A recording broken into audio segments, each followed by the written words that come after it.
Ipinagmamalaki ko kayong dalawa. Matagal na kayong nag-aaral sa akin at pareho kayong mahuhusay na estudyante. Ngayon, pareho na kayong nakapasa at naging opisyal. Gamitin niyo ang lahat ng inyong natutunan. Maglingkod kayo sa bayan at maging mga magulang ng taong bayan.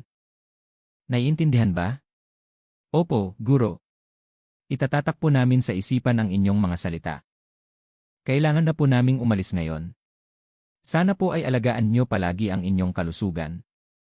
Dito na maghihiwalay ang ating mga landas, kapatid. Tandaan mo pagkatapos ng 1 taon. Babalik tayo rito para bisitahin siguro, ha? Tanda ko, kapatid.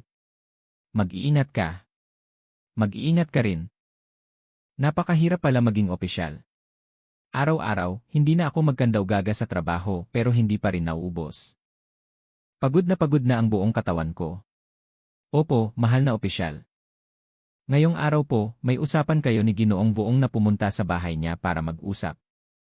Pagod na ako. Wala na akong lakas para makipag-usap pa. Puntahan mo siya at sabihin mong pagod ako ngayon. Sabihin mong sa ibang araw na lang. Opo, mahal na opisyal. Ano po yon?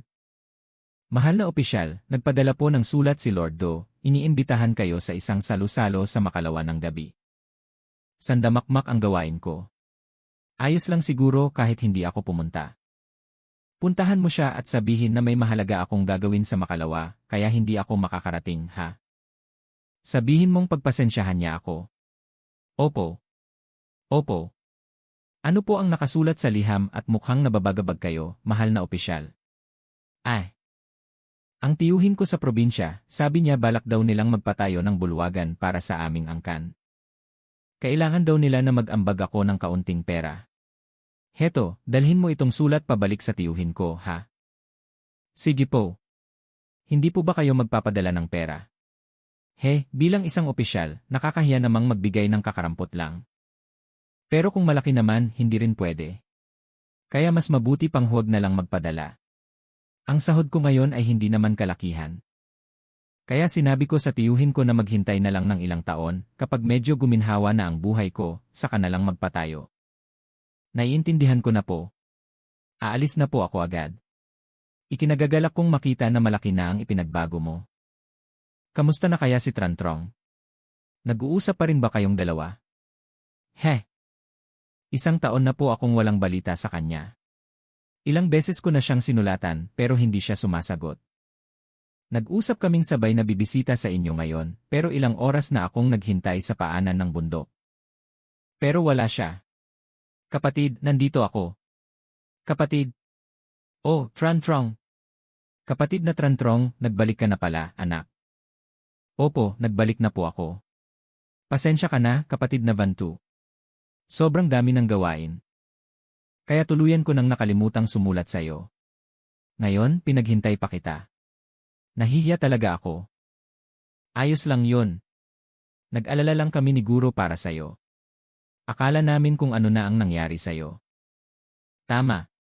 Napapansin kong mukha kang pagod na pagod. Marami bang gawain sa gobyerno? Ganoon ba? Subukan niyong sabihin sa akin, sa nakalipas na panahon, ano ang mga nakuha niyo? At ano ang mga nawala sa inyo?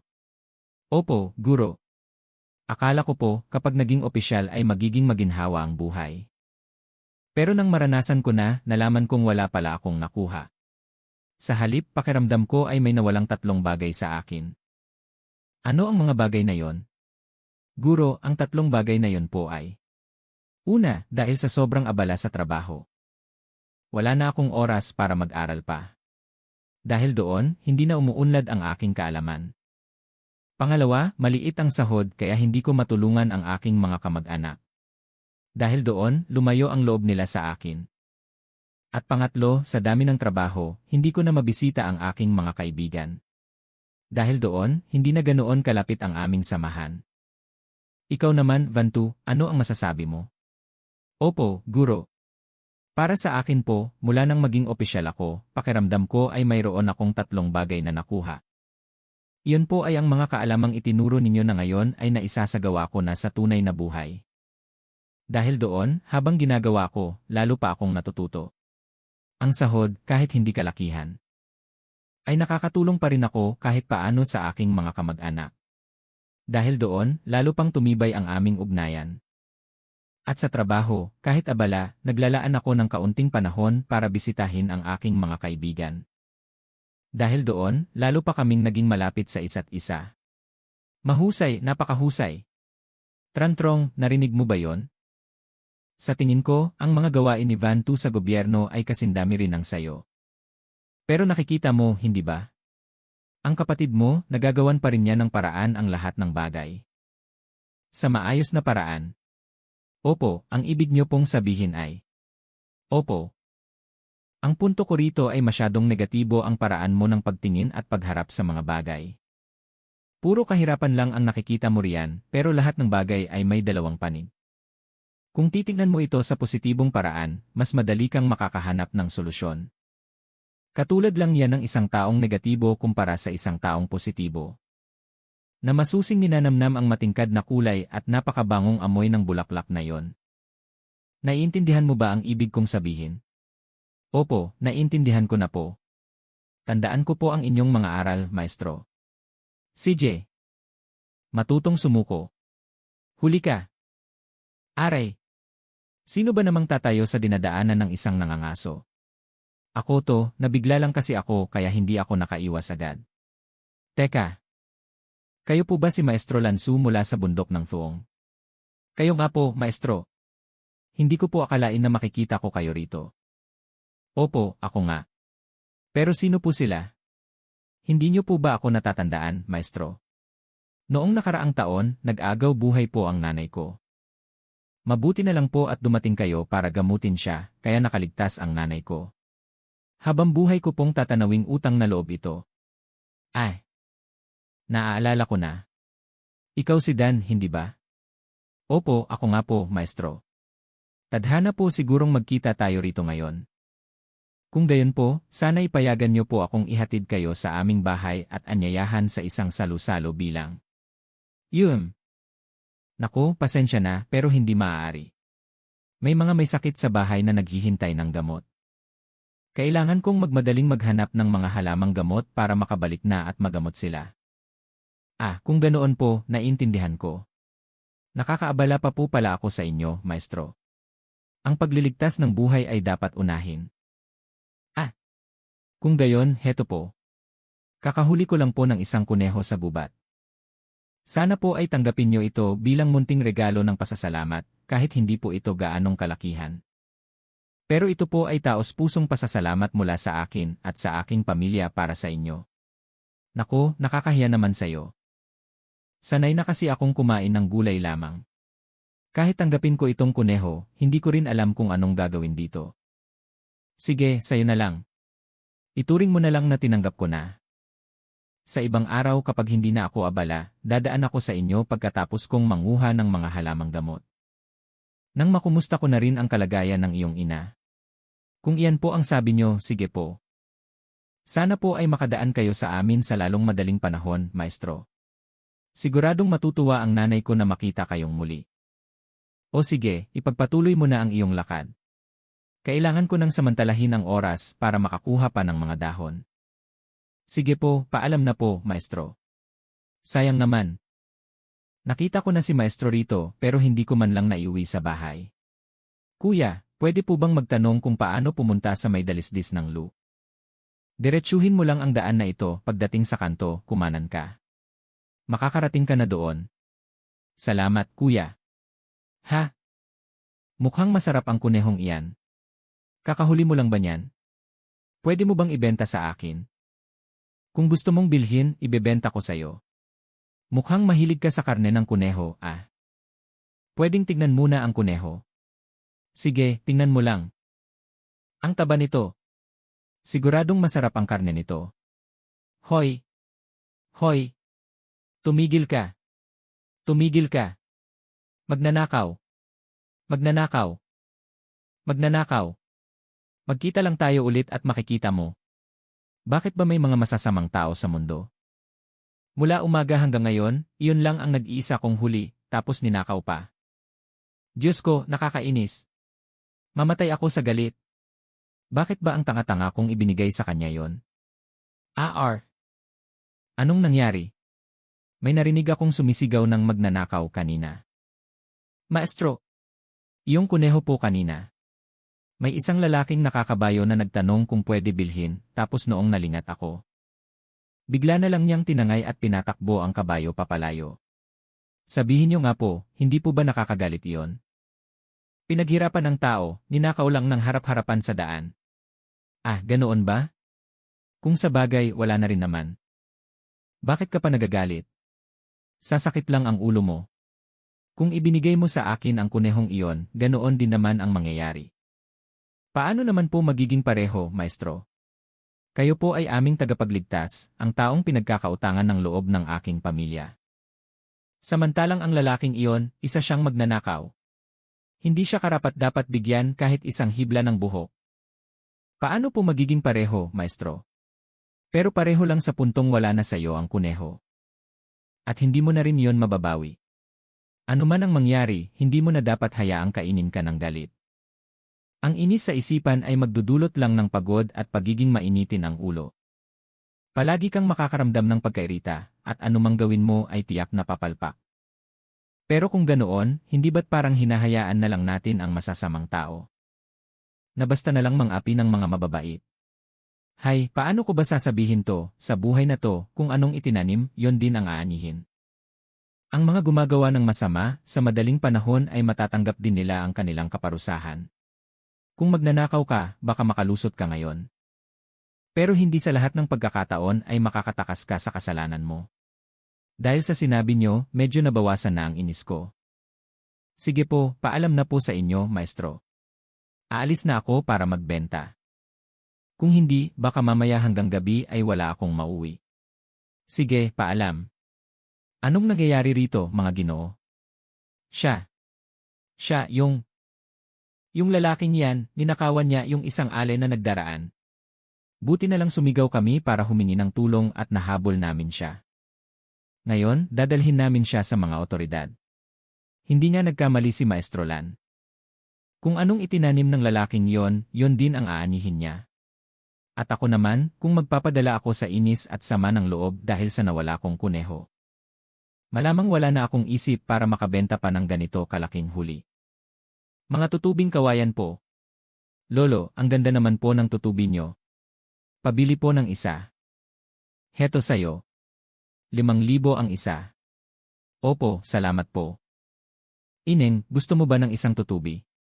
Opo, pero wala po akong pera, lolo. Heto, ibibigay ko sayo. Kunin mo na para may kalaruan ka. Naku, maraming salamat po. Ang galing nyo pong gumawa ng tutubi. Sige na, umuwi ka na at baka gabihin ka pa. Paalam na po, lolo. Magandang araw po, lolo. Malakas na po ba ang benta nyo ngayon? Ayos lang naman, iho. Ikaw, marami ka na bang nabenta? Ngayong araw po, wala pa po akong nabibenta, lolo. Ayos lang yan. Heto, regalo ko sayo itong tutubi. Sana magdala ito ng swerte sayo. Maraming salamat po, lolo. Tay, ang lakas na ng ulan. Halika na po, sumakay na kayo sa sasakyan, ihahatid ko na kayo pauwi. Kayo po talaga, itay. Bakit po ba pinipilit nyo pa ring magbenta ng mga tutubing yan? Hindi naman po tayo kinakapos para pahirapan nyo pa ang sarili nyo. Maghapon kayong nagbebenta, wala rin namang gaanong kinikita. Paanong walang gaanong kinikita? Malaki kaya? Malaki?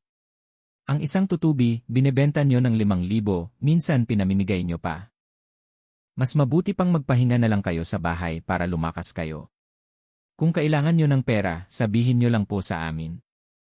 Matanda na ako, anak. Hindi ko na kailangan ng pera. Ang kailangan ko ay makagawa ng mga bagay na may pakinabang. Sa pagbebenta nyo ng mga tutubing kawayan, sino naman po ang nakikinabang? Halika, mga tutubi, lumipad kayo. Heto, anak. Ayan, isang pares na ng tutubi. Ang ganda. Lumipad ka. Lumipad ka ng mataas? Nakalimutan mo na ba, anak? Noong bata ka pa. Kung gaano kakasaya sa tuwing pinaglalaruan mo ang mga tutubing ito. Yung kabataang yon, mahirap kalimutan. Ngayon, iba na ang buhay. Pero marami pa ring mga bata na mahirap, kulang sa pagmamahal ng pamilya, at kailangang magbanat ng buto para mabuhay. O di kaya yung mga palaging nasa bahay at eskwelahan lang, walang oras para maglaro. Hindi nila alam kung ano ang mga saranggola, mga pinwheel na papel. O ang mga tutubing kawayan na tulad ng ginagawa ko noon. Kaya gusto kong bigyan sila ng mga munting kasiyahan. Yung mga tawa nilang dalisay, na sana'y hindi matabunan ng ingay ng mga busina ng sasakyan. Dito sa buhay na ito. At dahil din dito, lumalakas at bumabata ang pakiramdam ko. Hindi ko naman to ginagawa para kumita ng pera, anak. Ang sagot ni T ngayon, magre-recite tayo ng nakaraang aralin. Noong nakaraan, pinag-aralan natin ang tulang ipagpapahayag ng damdamin sa lahat. Sige, tumayo ka at basahin mo para sa klase. Lumipas ang tagsibol, daan-daang bulaklak ang nalagas. Dumating ang tagsibol. Dumating ang tagsibol. Hindi mo ba pinag-aralan ang leksyon? Sir, kasi po kahapon, may sakit po ako kaya. Kaya. Sige na. Dahil unang beses mo to, palalampasin kita. Tandaan mo, aralin mo to. Sa susunod, itatanong ko ulit to sayo. Opo, sir. T, tumayo ka at basahin mo ulit ang tula para sa klase. Opo, sir. Babasahin ko na po. Lumipas ang tagsibol, daan-daang bulaklak ang nalagas. Dumating ang tagsibol, daan-daang bulaklak ang namukadkad. Sa harap ng mga mata, mga gawain ay patuloy na dumaraan. Sa ibabaw ng ulo, ang katandaan ay dumating na. Sinabi nilang tapos na ang tagsibol at nalagas na ang mga bulaklak, ngunit kagabi, sa hardin, namukadkad ang isang sanga ng may. Sige na, basahin mo ng malakas ang tulang Kingon Hoy. Ito ang pag-aaralan natin ngayon. Ha? Ngayon pa lang po natin ito pag-aaralan. Hindi ko pa po ito nababasa. Sir, hindi ko pa po kabisado. Noong huli nating klase, sinabi ko na sa inyo na dapat ihanda nyo ang aralin bago pa man. Dahil dyan, bilang parusa, kailangan mong kopyahin ang tula ng 10 beses at kabisaduhin ito bago ka makapasok sa klase. Sir. Sige po, simulan na natin ang bagong aralin. Ngayon, desidido akong pag-aralang mabuti ang luma at bagong leksyon. Hindi na ako muling papagalitan ni Sir. Ang sulat kamay ay sumasalamin sa pagkatao. Ang pagsusulat ay nagpapakita sa isang paraan ng katangian ng bawat tao. Sige, mga bata, ipasan nyo ang inyong mga papel dito para makita ko. Ikaw, T, halika rito. Opo, sir. Ulitin mo ang pagsulat nito. Bakit po? May mali po ba sa sulat ko, sir? Wala namang mali, pero magaspang at matigas pa ang iyong mga letra. Kailangan mo pang magsanay ng mas madalas. Bakit kaya laging ang higpit ni Sir kay T, ano? Sa tingin ko nga, mas maganda pa ang sulat niya kaysa sa akin. Pero buti na lang hindi tayo ang pinansin niya. Iyon din ang napansin ko. Bakit ganito na lang siya kahigpit sa akin? Bakit galit siya sa akin? Dahil kaya mas mahirap kami kumpara sa ibang mga kaklase ko kaya ayaw niya sa akin. Siguro nga ganoon, T. Bakit hindi ka pa umuwi at umiiyak ka pa rito?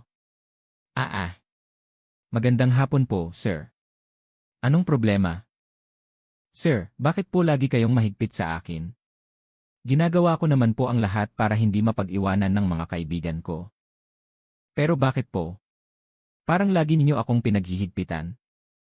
Nalulungkot ka ba dahil doon? Galit po ba kayo sa akin? Pakinggan mo ang itatanong ko sa'yo at maintindihan mo kung bakit. Ano po yon? May isang taong gustong umakyat sa tuktok ng isang mataas na bundok. Kailangan niyang sumakay sa isang karwahe na sabay na hinihila ng isang baka at isang kabayo. Sa tingin mo, sino ang dapat niyang hagupitin ng latigo? Ang baka o ang kabayo? Yenan, baka at kabayo na sabay humihila. Hindi sila magkasing lakas. Pero ano ang gagawin? Sir, sa tingin ko po, dapat hagupitin ang kabayo. Bakit? Dahil ang kabayo lang po ang makakatagal sa hagupit ng latigo. At ito lang ang makakahila ng mas mabilis. Naiintindihan ko na po kung bakit kayo mahigpit. Sa akin kumpara sa ibang mag-aaral. Ito ay dahil alam kong ang iyong diwa. At kakayahan ay higit sa iba. Gusto kitang hasain. Para mailabas mo ang iyong buong potensyal. Kaya po pala. Naiintindihan ko na po. Magsisikap po ako para hindi masayang ang tiwala ninyo sa akin. Mga paang may lamat.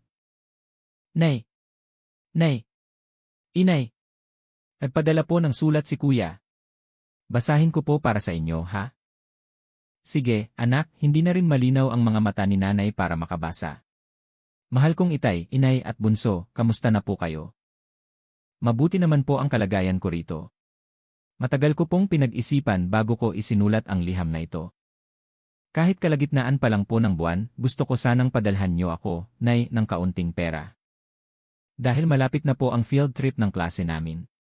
Ayoko pong tingnan ako ng mga kaklase ko nang may pagmamaliit o awa.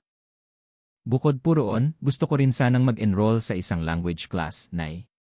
Kasi ngayon po, kung wala kang alam na ibang wika, napakahirap pong makahanap ng trabaho pagka-graduate. Sana po ay mapagbigyan niyo ako, tay, nay. Uwi po ako sa susunod na buwan para dalawin kayo. Nay, nakikinig po ba kayo sa sulat ni kuya? Anak, nakikinig ako. Sige na, magsaing ka na. Malapit nang umuwi ang tatay mo galing sa bukid. Sige po. Mahal, maghugas ka muna ng kamay at paa tapos pumasok ka rito. May pag-uusapan tayo. Ano ba yon at mukhang seryoso ka? Nagpadala ng sulat si NJ, humihingi ng pera para daw sa field trip at para sa enrollment daw sa language class. Ano? Humihingi na naman ng pera. Kakapadala lang natin sa kanya noong simula ng buwan, di ba? Mas malaki pa ang gastos niyang mag-isa kaysa sa ating tatlo dito sa bahay. Hinaan mo lang ang boses mo, mahal. Sa buong angkan natin, si Eni lang ang nakapagkolehiyo. Kailangan niyang makasabay sa mga kaibigan niya, pero ikaw naman, masyado mo siyang kinukonsinti. Ang anak natin ay maraming kailangang asikasuhin sa pag-aaral, at malapit na rin ang bayaran ng tuition. Mahirap lang talaga ang pamilya natin, ano bang magagawa natin? O kaya ibenta na lang natin ang kalabaw. Ibenta ang kalabaw? Ibenta ang kalabaw, at ano na ang gagamitin natin sa pagsasaka? Baka wala tayong lahat makain yan. Ano pa bang magagawa natin? Noong nakaraang buwan, nangutang na tayo kay kuya. Nangako tayong magbabayad ngayong buwan, paano naman tayo utang ulit? Kung ibibenta natin ang kalabaw, mababayaran natin ang mga utang. At may sapat pang pera para ipadala sa anak natin. Sige na nga. Sa pagkakataong ito, sundin na natin ang gusto mo. Uy! Wow, bago lahat mula ulo hanggang paa. Ang ganda naman ng sapatos mo, sigurado mahal yan, no? Hindi rin naman ito mura. Talagang anak mayaman, oh. May bago kang gamit, kaya ilibre mo naman kami, di ba? Walang problema. Anong gusto nyo? Ililibre ko kayo. Tara na. Aha. Tay. Nay. Nakauwi na po si Kuya Eni. Mano po, itay, inay. Ayos ka lang ba, anak? Nay, tingnan niyo si Kuya, siya na ang pinakamatipuno at malusog sa buong bahay. Ang porma. Damit at sapatos, parang taga-syudad. Ikaw talagang bata ka. Nag-aaral ako sa Hanoi, itong suot ko ay napakasimple na kumpara sa mga kaklase ko. Ning, bakit kayong lahat ay nakayapak? Kaya pala bitak-bitak ang mga paan nyo. Kasi sina itay at inay ay buong araw na naglalakad ng nakayapak sa bukid, umaraw man o umulan. At ako naman, naglalakad lang papuntang eskwelahan, kaya ganito ang mga paa ko. Bakit hindi mo sabihan sina itay at inay na bilhan ka ng maayos na sapatos? Ganoon na sana ang plano nila, pero kailangan nilang ipunin muna ang pera para sa'yo kaya. Oh siya, tama na yan. Siguradong gutom na kayong lahat. Halina't kumain na. Lalamig na ang kanin at ulam, mga anak. Kailangan nilang ipunin muna ang pera para sa'yo. Naging pabaya pala ako. Sarili ko lang ang iniisip ko habang sina itay, inay, at ang kapatid ko ay naghihirap ng ganito. Itay, inay, patawarin niyo po ako. Paulit-ulit na lang, itong mahirap na baryo, itong mahirap na lugar. Nakakainis talaga. Kailan kaya ako asenso sa buhay? Nakakabagot. Kakaisip, sumasakit na ang ulo ko. Ganito talaga ang kapalaran ng mahirap, walang katapusan. Hayaan na lang, ano pa bang magagawa ko? Binata, anong problema at bakit tila malungkot ka? Ako po. Malungkot na malungkot po ako, lolo, dahil napakahirap ko po. At hindi ko po alam kung kailan ako makakaahon sa hirap. Pakiramdam ko po, ang buhay ay paikot-ikot lang at nakakasakal. Mahirap. Ngunit isa kang mayaman. Mayaman po. Wala pa pong nagsabi sa akin yan. Napakahirap ko po, hindi nyo po alam. Kailangan kong magtrabaho para lang may makain sa araw-araw. Napakalungkot po ng buhay ko. Yun. Bakit po kayo tumatawa? Kung gayon, babayaran kita ng 3,000 pirasong pilak para maging isang matandang tulad ko. At sakitin tulad ko, papayag ka ba? Hinding-hindi po ako papayag po. Ahahaha. Ako. Naiintindihan ko na po. Naiintindihan ko na po ngayon kung gaano rin ako kayaman. Mabuti naman kung ganoon. Lagi mong tatandaan ito, maging masaya ka dahil isa ka ring mayaman. Gamit ang mga ito, magagawa ko ang lahat. Salamat po, Lolo. Dahil po sa inyo, naliwanagan na ako. Koko, humuni ka na. Sige na, humuni ka. Koko, humuni ka. Maging mabait ka lang dyan. Wala naman akong ginagawa sa'yo. Mahal na mahal kaya kita. Kumusta, anak? Nagkakilala na ba kayo ng maliit mong kaibigan? Tay, gustong-gusto ko po siya, pero sa tuwing lalapit ako. Nagpapanik po siya at pumapagaspas sa loob ng hawla, Tay. Siguro dahil sanay siyang malayang lumipad. Ngayong nakakulong na siya sa hawla, naninibago pa yan, anak. Napakatalino ng ibong iyan. Huwag kang mag-alala, masasanay din yan sa mga susunod na araw. Opo. Koko, ang galing. Ang galing. Sa wakas, humuni ka na rin. Ha? Anong nangyari? Wala naman akong ginagawa sa'yo. Alam ko na. Koko, may bago ka ng kaibigan. Isang kaibigang kilyawan, o di ba? O, hindi ba't mas masaya ng ganito? Bukas, bibili pa ako ng ibang ibon para mas masaya tayo, ha?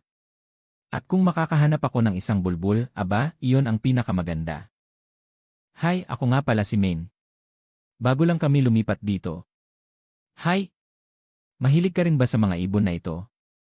Halika, papakantahin ko sila para sa'yo. Yun! Ay, hindi na. Ayos lang, huwag kang mahiya. Kung gusto mo, sa ibang araw, huhuli ako ng ilang koko at ibibigay ko sa'yo, ha? Hindi, huwag mong gawin yan. Bakit naman? Napakaganda kaya kumanta ng mga koko. Ayokong makita ang mga ibon na nakakulong sa hawla. Kung ayaw mo, edi huwag. Sige, paalam. Uwi na ako. Hoy, teka. Anong problema? Anong nangyari sa'yo? May itatanong ka ba? Yun. Kanina pa tayo nag-uusap pero hindi ko pa alam ang pangalan mo. Ako nga pala si Quinn. Sige na, uwi na ako. Quinn, sandali. Gusto mo bang sabay nating pakawalan ang 2 ibong ito pabalik sa kalawakan? Sa tingin ko, matutuwa sila kung makakalipad ulit sila ng malaya. Talaga? Ang galing! Ang team leader ko. Magandang araw po, tita. O, mga anak, halikayo't maupo. Nam, handa ka na ba? Opo, malapit na po. Sa biyaheng ito, tita, aabutin po kami ng mahigit 1 buwan para sa survey. Ito ang unang beses na mapapalayo siya ng ganito. Kayo na ang bahala sa kanya, ha? Opo, tita, huwag po kayong mag-alala. Opo. At ikaw naman, bilisan mo ng mag-asawa para sa akin. Opo. Opo. Yun, ma, dahan-dahan lang po. Mga anak, paalalahanan niyo siya tungkol sa pag-aasawa para sa akin, ha? Siya na lang ang nag-iisa kong anak. Gustong-gusto ko ng magkaapo. Opo. Maagang pumanaw ang tatay niya. Pagka-graduate niya, nagtrabaho siya kaagad at palaging nasa business trip. Naiwan akong mag-isa. Hay ma, heto ka na naman. Naku, tita, huwag po kayong mag-alala. Malay nyo pagkatapos ng business trip na ito. Baka bigla na kayong magkaroon ng manugang. Talaga ba? Kung ganoon, wala na akong mahihiling pa. Sa wakas, natapos din ang survey. Halika na, umuwi na tayo agad. Ano yung ugong sa malayo? Naku! Baha mula sa itaas ng bundok. Grabe, ang lakas ng agos ng tubig. Naku, patay. May butas ang bangka. Yen, hanapin mo ang life vest.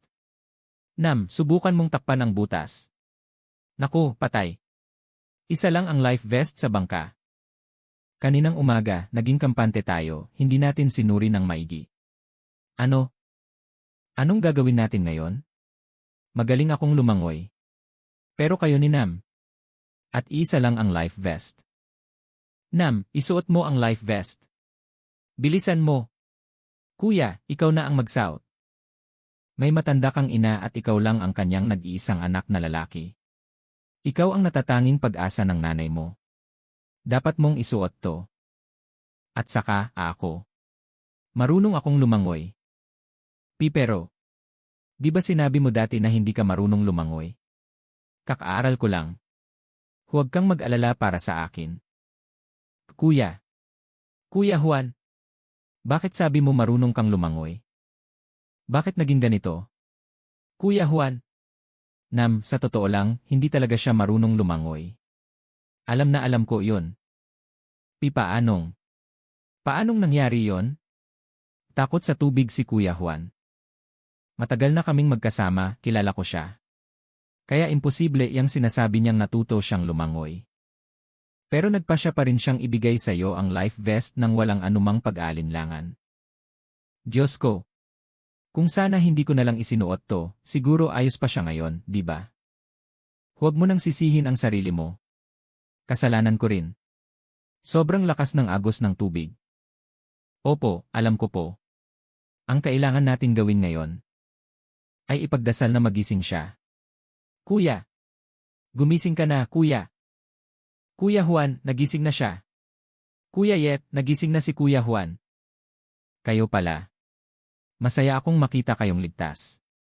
Kuya! Salamat at nagising ka na. Ang kwento ng puno ng suha. Hello! Wow, ang ganda ng sikat ng araw dito sa labas. Wow, bulaklak, ang ganda-ganda mo. Salamat sa inyong papuri, mga kaibigan. Ang gaganda nyo rin naman, maging magkaibigan na lang tayo, ha? Sige, magkaibigan na tayo. Mga kaibigang paru-paro, pwede bang makipaglaro sa inyo? Munting suha, bakit ka mukhang malungkot, anak? Ang pangit-pangit ko po, puno ng tinik ang buong katawan ko, at wala man lang akong bulaklak. Huminahon ka lang, anak. Darating din ang araw, mamumulaklak ka rin ng napakagandang mga bulaklak. Ayan, nakikita mo na? Namukadkad ka na ng mga bulaklak na puting-puti at kay gandang pagmasdan. Ang ganda-ganda nila. Opo, ang saya-saya ko po. Ang gaganda rin po ng mga puting-puti kong bulaklak, hindi po ba? Mga kaibigang paru-paro, tingnan nyo, mayroon na rin akong magagandang bulaklak. Halika, tingnan natin, mga kaibigan. Mukhang may bulaklak na siya, oh. Ay! Ay! Ay! Anong nangyari? Naku naman! Akala ko pa naman kung ano na. Nalaglag lang din pala lahat, kaya pangit pa rin siya. Munting suha, huwag ka nang malungkot ng ganyan. Sigurado akong marami pang magagandang bagay na naghihintay sa'yo. Wow! Nagkaroon ako ng napakagandang mga bunga. Kung ganoon, hindi pala ako walang silbi. Ang saya-saya ko. Wow, ang bango naman ito. Siguradong hinog na ang suha. Tingnan mo ito, mahal. Yung maliit na puno ng suha noon, nagbunga na ng mga unang prutas, na, sige, bubuksan ko para matikman natin. Ang tamis-tamis, mahal. Napakasarap. Itabi natin ang mga pinakamasarap na suha para sa mga bata, mahal. Tama ka. Salamat sa iyo, aming matamis na puno ng suha. Nakikita mo na, anak? Ang pagtitiyaga at pagsisikap ay nagdudulot ng matatamis na bunga sa buhay. Puno ang sasakyan. Mahal, pakikarga muna saglit, naglalaba kasi ako. Tahan na, anak, tahan na. Mahal, bilisan mo na ha. Kailangan kong i-report ang mga numero sa boss ko ngayong umaga. Tahan na, anak, tahan na. Halika na kay mommy, bye. Sige, aalis na ako, mahal. Magandang araw po, Direktor. Ah, ikaw pala yan, Hung. Sir, gusto ko po sanang i-report ng mas detalyado. Tungkol po sa business performance ng team ko. Huwag na. Nakita ko na ang summary report. Bakit naging pabaya ang team mo ngayong quarter? Ano nang ibig sabihin ng pagbaba ng sales nyo ng halos 1/3? Sir, kasi po. Huwag ka nang magpaliwanag. Alam kong mahirap ang sitwasyon para sa lahat. Kung ganoon, bakit naabot ng ibang mga team ang target nila, pero ang team mo, hindi? Sir, kasi po yung team ko. Tama na ang paligoy-ligoy. Umuwi ka na at gumawa ka agad ng plano para sa akin kung paano bubuhayin muli ang market sa huling 2 quarter ng taon. Naintindihan mo? Sa loob ng 3 araw, kailangan mo yang ipasa sa akin. Ha? Direktor, masyado pong mabilis ang 3 araw. Kailangan pa po ng team na mag-assign ng mga tao para mag-research at i-approach ang market. Wala nang pero-pero. Sige na, makakaalis ka na. Naku, ano ba namang araw ito? Bakit ang siksikan sa boss? Kung tatayo ako mula rito hanggang bahay, mamamatay ako. Buti na lang may bakanting upuan. Naman ang malas ko talaga. May bakanting upuan. Lolo, may bakanting upuan po, umupo na po kayo. Salamat, iho. Huwag na, iho. Mas masarap pagmasdan ang ganitong tanawin ng nakatayo. Bihira lang sa buhay natin ang makakita ng ganito kagandang tanawin dito. Iho, hindi ba't ang ganda? Pero dito sa bus, halos walang nakakapansin. Mukhang abala ang lahat sa kani-kanilang mga alalahanin sa araw-araw. Hindi maubusan ng alalahanin sa buhay. Ang mahalaga ay matuto tayong isantabi pansamantala ang mga iyon. Upang namnamin ang magandang buhay na nangyayari sa ating paligid, iho. Ang mahalaga ay matutong isantabi ang mga alalahanin para namnamin ang magandang buhay na nangyayari sa ating paligid. At ang mga mahalagang sandaling iyon, ang siyang tumutulong sa ating buhayin muli ang ating diwa at patalasin ang isipan para mas mapabuti ang ating trabaho. Ang kwento sa gasolinahan. Min, bumaba ka nga muna at mag-igib ka ng ilang timbang tubig para kay mama, anak. Kakarating ko lang po galing trabaho, pagod ako. Hayaan nyo naman po muna akong magpahinga, ma, pwede namang bukas na lang yan. Aba, sa tingin mo ba hindi ako galing sa trabaho? Akala mo ba hindi rin ako napapagod? Kapag inuutusan, laging sinasabing pagod. Kakaiba talaga. Sige po, tatapusin ko lang itong laro, lalabas na rin ako agad. Anong meron, kuya? May sakit si Kang. Ikaw muna ang mag-duty para sa kanya ngayong gabi, ha? Ha? Pero, anong pero? May sakit nga si Kang kaya sa'yo na ipapasa. Matagal na panahon na tayong magkakasama sa team, kailan ka ba namin pinag-duty sa gabi? At saka, kailangan ng mga lalaki na medyo masanay sa hirap. Sige na, para masanay ka. Sige po. Hay nako, kailangan ko pa palang mag-duty sa gabi ngayon? Sa ganitong kalamig ng hangin, parang gusto ko na lang mag-resign. Ang lakas ng ulan at napakalamig. Yung iba nasa bahay lang, nakabalot sa kumot at nasa malambot na kama, habang ako heto, nagpapaulan at giniginaw sa labas. Magkano po ikakarga, kuya? Punuin mo. Opo, 120,000 po. Palamig ng palamig habang lumalalim ang gabi. Wala na rin masyadong customer sa mga oras na to. Papasok muna ako sa loob para hindi masyadong malamig. May magpapakarga po ba ng gas? Ganitong oras na may nagpapagasolina pa. Magkano po, Manong? Lagyan mo ng 7,000 pisong gasolina. Napakalamig pero nakatsinelas lang siya at walang medyas. Paano magiging sapat na panlamig ang damit niya? Hoy, iho, lagyan mo na ng gasolina. 7,000 po, di ba? Saan po kayo galing at ang aga nyo pa po, Manong? Naghatid ako ng gulay sa palengke, pauwi na ako ngayon. Kailangan po talagang sobrang aga. Nagbabagsak kasi ako ng paninda.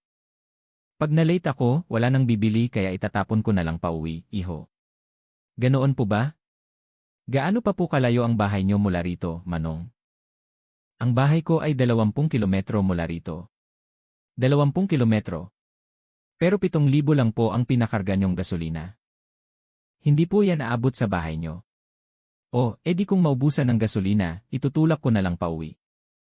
Naubos ko ang panindang gulay ngayon pero hindi pa sila nagbabayad. Ilang libo na lang ang natira sa bulsa ko, pangkarga lang ng gasolina.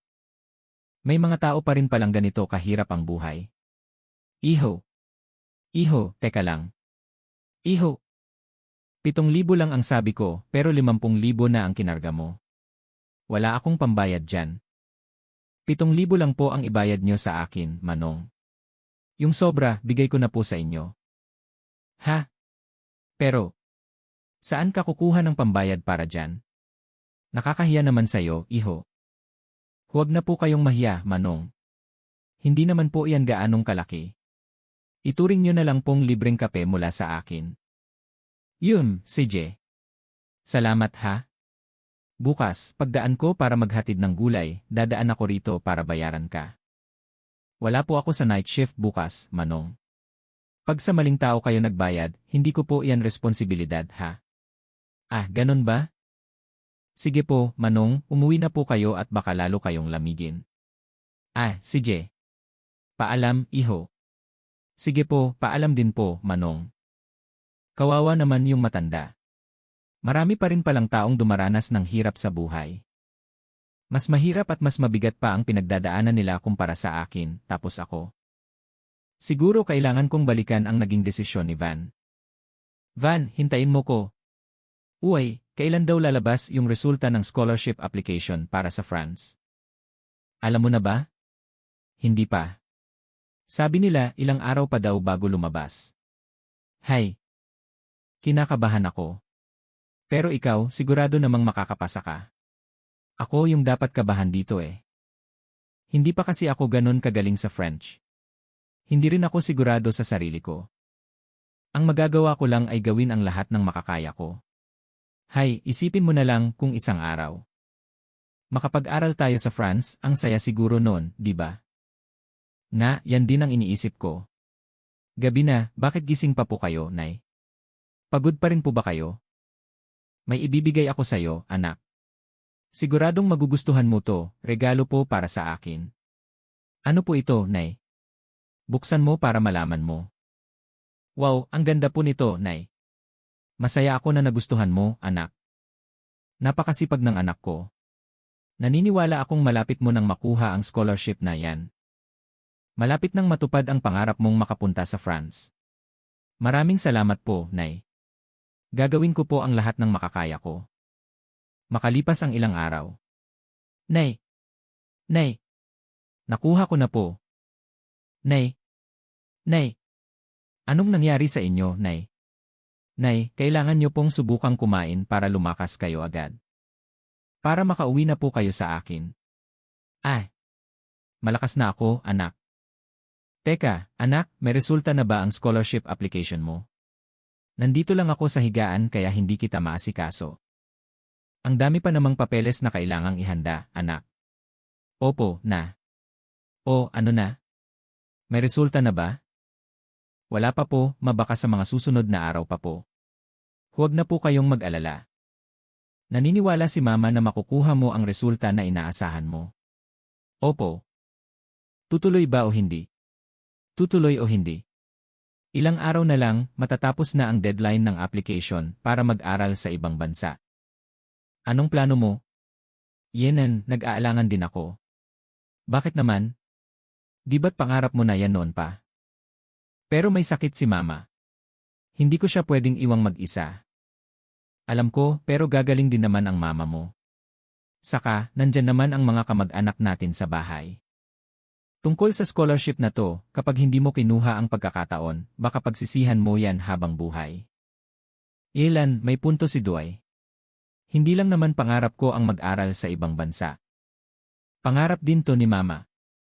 Kapag nag-aral ako sa abroad, mas magiging maganda ang kinabukasan ko. Pero mamaganda po ba? Binili ko po ito para sa inyo. Ang sweet naman ng anak ko. Ang ganda ng bulaklak. Maganda talaga, pero hindi kasing ganda ng mama mo. Mayelen, hindi po ako nakapasa sa screening, Maano. Hindi ka nakapasa?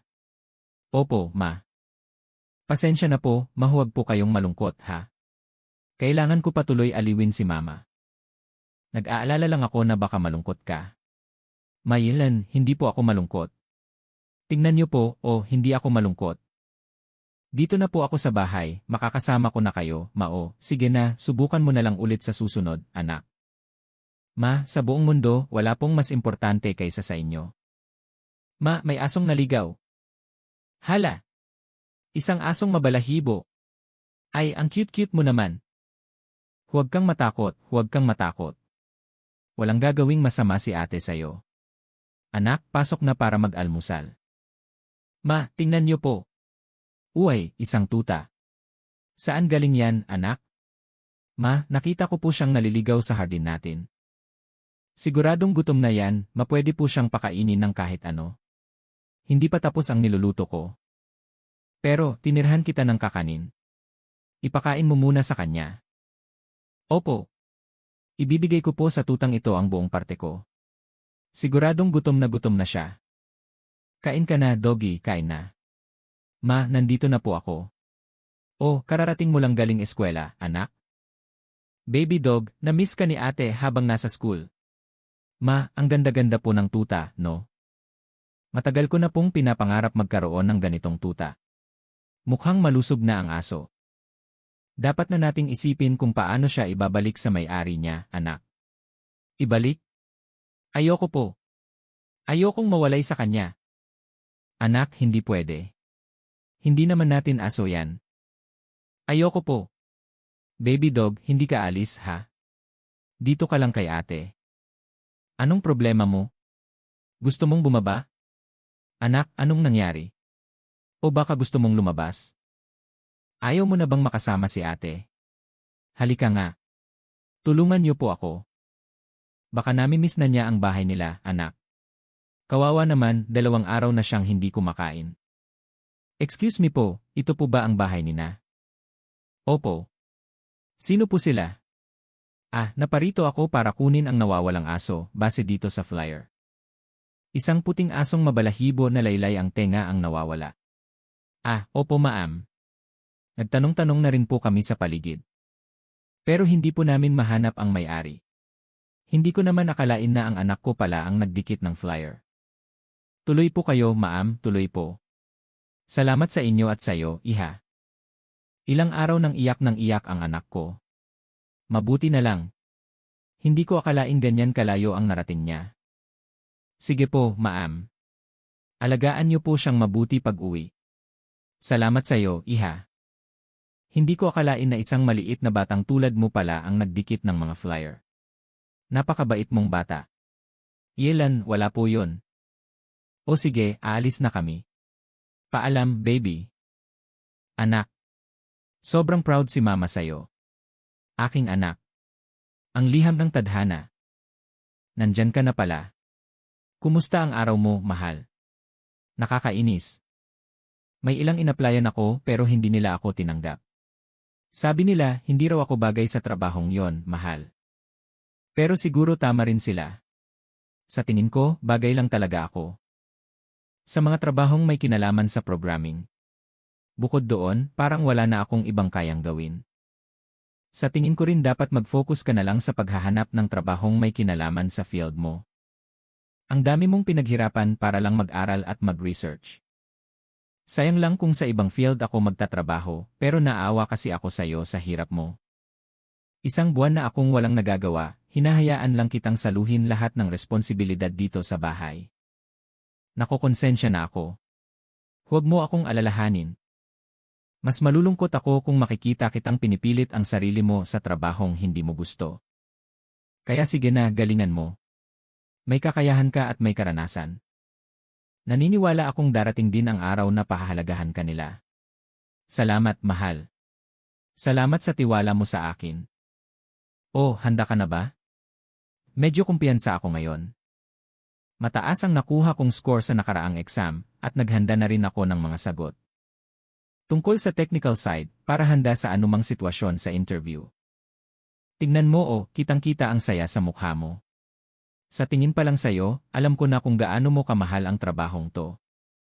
Sige na, umalis ka na, baka malate ka pa. Wow, ang ganda nga talaga ng working environment dito. Papasukin si Imon Steven Palmer. Mayroon kang matibay na kaalaman sa iyong field. Kasama na ang malawak mong karanasan, kaya ka umabot sa interview na ito. Sa aming kumpanya, para sa posisyon ng isang programmer. Kung gusto mong magtagumpay, kailangan mong patuloy na lumikha at abutin ang mas matataas na pangarap. Opo, salamat po, sir. Steven, maaari mo bang sabihin sa akin ang tungkol sa direksyon ng development ng software sa hinaharap? Yung bagay na yan. Hindi ko pa po. Hindi ko pa po napag-isipan. Anong ibig mong sabihin na hindi mo pa napag-isipan? Sa totoo lang po, hindi pa po malinaw sa isip ko ang tungkol dyan, Direktor. Pero pagdating po sa technical skills, masasabi ko po sa inyo na, pagdating sa technical skills, mayroon na kaming hiwalay na evaluation para dyan. Hindi lang kami nangangailangan ng isang taong magaling sa technicals, kailangan din namin ng isang taong may strategic vision. Ipagpaumanhin mo. Tama nga. Ang babaw ng pag-iisip ko. Nararapat lang na hindi ako natanggap. Nagbigay sa akin ng mahalagang aral ang interview na ito. Nagsusulat ka na naman ba ng application letter? Hindi, nagsusulat ako ng thank you letter. Thank you letter. Kanino mo naman yan ipapadala? Ipadadala ko sa director. Na nag-interview sa akin nung isang araw. Pero hindi ka naman natanggap, di ba? Bakit mo naman sila pasasalamatan? At bakit hindi? Dahil nakatanggap ako mula sa kanya ng isang mahalagang aral, isang aral na magiging kapaki-pakinabang sa akin sa hinaharap. Bahala ka nga. Hindi talaga kita maintindihan. Nais kong ipaabot sa inyong kumpanya ang aking taos-pusong pasasalamat. Kahit na hindi po ako pinalad sa aking aplikasyon, lubos naman pong nabuksan ang aking isipan. Ang Microsoft po ay nagbigay sa akin ng inspirasyon at pagkahilig sa teknolohiya. Muli, taos-puso po akong nagpapasalamat sa inyong kumpanya. Lubos na gumagalang, Steven Palmer. Magpahinga ka muna. Mukhang hindi mo masyadong gusto iyang trabaho mo, ah. Ayos lang naman, mahal. Unti-unti na rin akong nasasanay sa trabaho. Hello, Steven Palmer speaking. Hello po, si Steven Palmer po ba? Kayo po ba yung sumali sa interview ng Microsoft? Noong nakaraang buwan? Opo, ako nga po. Congratulations po. Ang aming director ay ni-recommend kayo para sa isang bakanteng posisyon sa kumpanya.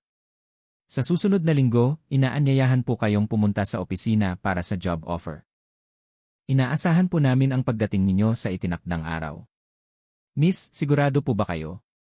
Baka nagkakamali lang kayo. Kasi po, tumawag kayo noon para sabihin hindi ako nakapasa sa interview. Pero hindi po ako nagkakamali, sir. Matapos matanggap ng direktor ang sulat nyo, ginawa niya ang desisyong ito. Ganoon po ba? Salamat, miss. Pupunta ako sa tamang oras. Mahal. Narinig ko. Siguro dahil yan sa thank you letter mo. Kaya kanila napansin. Ang galing. Naantig sila. Sa iyong sinseridad at sa kagustuhan mong umunlad. Kalaunan, dahil sa kanyang angking galing, si Steven Palmer ay na-promote bilang Vice Presidente ng Microsoft Corporation. Ang kanyang pangalan ay kasama sa listahan ng mga pinakamayayamang tao sa buong mundo. Ang kwento ng dalawang kuting. Kuya Dilaw, paakyat naman dyan. Asa ka pa. Ang presko-presko kaya dito. Hinding-hindi ko kayo papayagan umakyat. Belat. Belat. Mommy, inaasar po ako ni Kuya Pusa. Tumigil na. Naglalaro na nga kayo ng padalos-dalos, tapos iyak-iyak ka pa. Sorry po, Mommy. Malalaki na kayo. Huwag na kayong puro laro at kalikutan ng ganyan. Kailangan nyo ng matutong mag-isip. Ano po nang ibig sabihin yan, Mommy? Bago kayo gumawa ng isang bagay, dapat isipin nyo kung para saan ito at kung paano ito gagawin ng maayos. O kung may balak kayong puntahan, dapat itanong ninyo kung ano nang gagawin doon at kung mabuti ba yon. Kung nakita ninyong iyon ay isang bagay na dapat gawin, sa kanyo gawin, naiintindihan ba? Opo, ibig sabihin, isipin muna kung ano nang mabuti, tapos iyon po ang gagawin. Opo, tama. Ngayon, tatanungin ko kayo. Gusto niyo bang gumawa ng mabuti? Opo. Kung ganoon, mag-isip kayo at maghanap ng mabuting gawain, ha? Pero saan po kami makakahanap ng mabuting gawain? Dito mismo sa bahay natin, may mga mabuting gawain din para sa inyo. Kayo na ang mag-isip at maghanap ng gagawin. Kailangan ng magtrabaho ni Mommy. Inan, ano kaya ang mabuting gawain? Ang manghuli ng daga. Isa yung bagay na dapat talagang gawin. Siguradong mabuting gawain yan. Sasama din ako. Hindi. Ako ang unang nakaisip niyan. Bawal mong agawin ang gagawin ko. Hindi, manghuli rin ako ng daga. Sabi ng hindi. Pupunta ako sa kusina para manghuli ng daga. Tumabi ka nga. Ikaw ang tumabi. Kasalanan mo lahat kaya nakawala ang daga. Kasalanan mo kaya. Galit ako sa'yo. Galit din ako sa'yo. Ayoko nang makipaglaro sa'yo. Ayoko na ring makipaglaro sa'yo. Hay nako, kapag wala ako, nag-aaway na naman kayo kaagad. Ano na namang nangyayari? Bakit puro galos at sugat kayo? Mommy, kasalanan po ni Kuting. Naisip ko po yung mabuting gawain na manghuli ng daga, tapos ginaya niya ako at gusto rin niyang manghuli. Sa huli, nakatakas tuloy yung daga. Hindi po totoo. Hindi ko po siya ginaya. Naisip ko rin po yon. Ano nga ba ang bilin ni Mommy sa inyo? Hindi na naman kayo nag-isip. Sige, tatanungin ko kayo, bilang mga pusa, may pusa bang hindi gustong manghuli ng daga? Wala po. Kung ganoon, bilang kuya, paano ka dapat umasal sa kapatid mo? Dapat po ay gabayan at pagbigyan ang nakababatang kapatid. Opo, tama. Bilang nakababatang kapatid, ano naman ang dapat mong gawin, muning puti? Bilang nakababata po, dapat akong maging masunurin at makinig kay kuya. Ayan, kita nyo. Ang magkapatid ay dapat nagmamahalan, nagbibigayan, at ginagabayan ang isa't isa para maging mabuti. Iyan mismo ay isang mabuting gawain na dapat ninyong gawin. Ganoon po ba? Hindi po namin alam. Napakabuti po pala noon pero hindi namin naisip. Sige po, gagawa na po kami ulit ng mabuting gawain. Bakit pa kasi tayo nag-away kaya nakatakas tuloy ang daga? Simula ngayon, sabay na tayong manghuli ng daga, ha? Tuturuan pa kita. Sa ganoong paraan, sa iisang pagkakataon, makakagawa tayong magkapatid ng dalawang mabuting gawain. Ang galing talaga. Ang pagmamahalan nating magkapatid. At ang pagbibigayan natin ay isa ng mabuting gawain. Simula ngayon, hindi na kita papagalitan o asarin pa. Tama nga si Mommy. Kapag nag-iisip, doon mo lang mahahanap kung ano ang tama at nararapat. 4,000 dong. 18, 19, 21, 23. 23,000 na lang. Paano kung hindi magpadala ng pera sina mama at papa bukas? Paano na ako mabubuhay nito? Ano kaya ang kakainin ko para sa tanghalian? Instant noodles na lang. Kailangan ko pa palang bumili ng sabong panlaba at panghugas ng plato. Hindi ko alam kung kasya pa ba ang pera ko. Ate, magbabayad po. 2 pakete ng noodles, 1 bote ng panghugas ng plato. 1 pakete ng sabong panlaba. Ang kabuuan mo ay 27,000. 27,000 po. Ay, kulang po pala ang pera ko. Iiwan ko na lang po yung 1 pakete ng noodles. Hindi na kailangan, Hija. Kunin mo na yan. Bayaran mo na lang sa susunod kung magkano ang kulang. Sig po. Nakakahiya naman po, ate. Ano ka ba? Suki naman kita, wag ka nang mahiya. Okay lang yan, dalhin mo na. Sige po, babayaran ko po muna itong 23,000. May utang po akong 4,000, babayaran ko na lang po sa susunod. Paalam na po, ate. Sige, ingat ka. Salamat naman at nakapagpadala na rin ng pera sina mama at papa. Kailangan kong lumabas at bumili ng masarap na pagkain. Ang hirap ng kinakain ko nitong mga nakaraang araw. Nakakapagod talaga. Ate, magbabayad po. Ang kabuuan mo ay 55,000. Nakalimutan na yata niya yung 4,000 na utang ko dati. Hayaan mo na nga, 4,000 lang naman yon. Ano ba naman ang 4,000 ko sa kanya? Bakit, Hija? May mali ba sa bilang ko? Ulitin ko ha. Hindi po, hindi po. Tama po ang bilang nyo. 4,000 lang naman yon. Hello, Eli. Ako to, punta ka sa kwarto ko. Mamalengke tayo, magluto, tapos sabay na tayong mag-review. Sige, mamaya pupunta ako. Punta ka na ngayon. Ano pang hinihintay mo? May bago akong natuklasang recipe. Ikaw ang unang makakatikim ng luto ko. Heto ang supli mo, ineng. Opo, salamat po. Teka, sinuklian ka na ng tindera ng gulay. Magkano? 2,000. Maghintay ka rito, ibabalik ko lang sa kanya. Ate, bayad po. 10,000 po lahat ha. Ay ate, nakalimutan ko po. Noong nakaraang linggo, may kulang po akong bayad na 4,000. Ngayon ko lang naalala. Eto po, babayaran ko na. Talaga ba? Sa dami ng bumibili, hindi ko na natatandaan. Opo, heto po, 14,000. Salamat po, ate. Salamat, Hija. Ingat ka, ha? Sa wakas, naibalik ko na yung 4,000.